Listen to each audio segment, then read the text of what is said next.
Hello guys, good morning. Diwata Paris Overload. Yung Diwata Paris Overload na yan,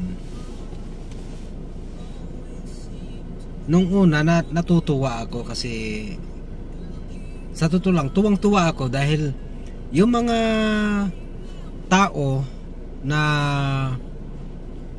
hirap maghanap ng trabaho, hirap makahanap ng trabaho, nagiging tao niya. Tuwang-tuwa ako, na-inspire ako talaga kasi isa rin ako sa mga